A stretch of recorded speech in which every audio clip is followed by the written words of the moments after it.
Voiceover begins. Violet Nocturne's sultry goth voice fills the air. Welcome, my lonely wanderers of the night. Tonight, open your ears and steel your nerves, because some doors, though locked, are never meant to be opened. Join me as we delve into the chilling tale of whispers from the Crimson Key. It all began, as many poor decisions do, with curiosity. Miriam Ketterly was a prodigy at restoration. Her passion was the past, artifacts, tomes, and treasures long abandoned to the dust of time.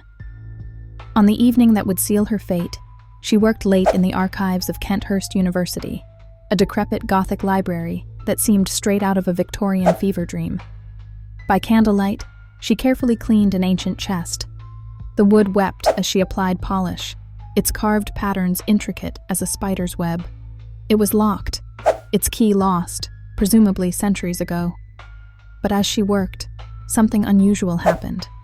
Her hands trembled, whispers swirled, faint at first, but drawing closer with every stroke of cloth against wood.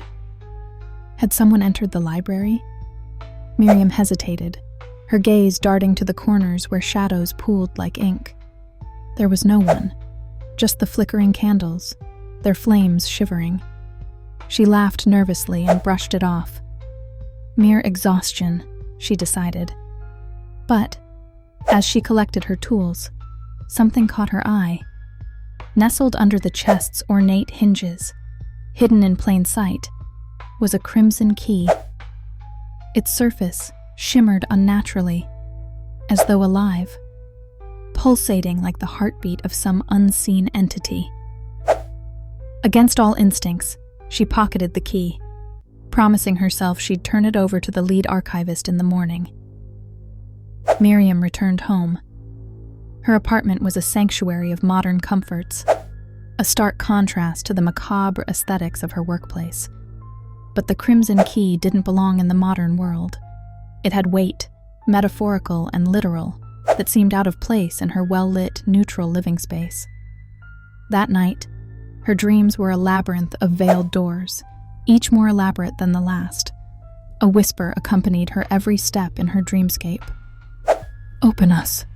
Grant us release." Over and over, the pleas heightened to shrieks. The next day, Miriam tried to concentrate on restoration work, but the key in her pocket seemed to hum, drawing her attention like a magnet. Her curiosity gnawed at her until she relented. Back at the university archives, she retrieved the chest. With trembling hands, she inserted the crimson key. Time seemed to halt as the lock yielded. The lid creaked, its sound echoing far longer than seemed natural. Inside was emptiness and an overwhelming stench, acrid and metallic. But that wrongness quickly shifted as a wisp of purple and black mist poured out, curling around the shape of Miriam like a snake investigating its prey. The wisps began to condense into a humanoid silhouette, a grotesque parody of human form with claw-like fingers and hollowed-out, glowing sockets where eyes should be. "Finally," it rasped. Its voice was both far away and too close all at once. Before Miriam could scream, its sickly mist submerged itself into her open mouth. It felt like swallowing broken glass and spider legs. Her body convulsed, her knees hitting the marble floor. When she awoke, hours had passed. She found herself locked in a perfect facsimile of her apartment. But something was wrong. There were no windows, no doors leading to an exit. Only a single door stood at the center of the room, a grotesque amalgamation of carved flesh and bone. The crimson key hung in midair, as though daring her to grasp it again. Swallowing her fear, she unlocked the grotesque door. Beyond it lay not freedom, but a spiral staircase descending endlessly, each step echoing her breaths and heartbeat. The walls of the staircase pulsated as though alive. Shadows darted across her vision, but evaporated when she tried to focus on them. "Turn back," a voice whispered, but she couldn't, or perhaps the entity controlling her wouldn't allow it.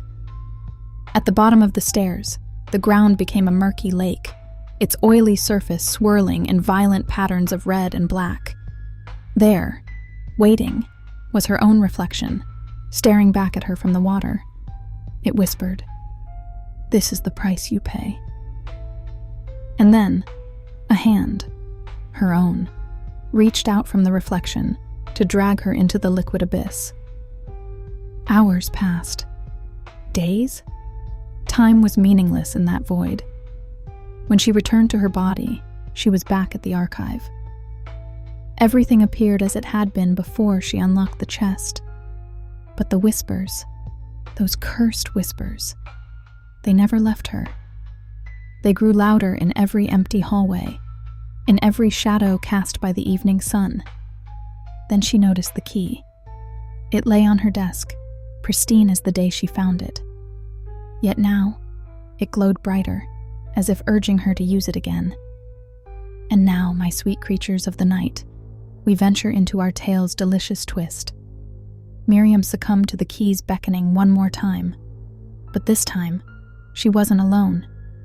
She became the librarian of Kenthurst University's long-forgotten basement, a labyrinth of rumors, fears, and sealed fates.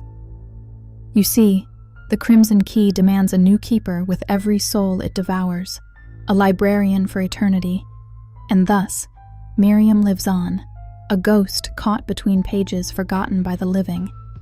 Whenever midnight strikes and the library's doors creak eerily, know this: it is her, seeking the next mark to unearth her prison. Are you intrigued, dear watchers, that such a small key could unlatch dimensions better left untouched? And now, a final thought to haunt your dreams. The next time you see a key, odd, lonely, crimson, close your eyes. Walk away.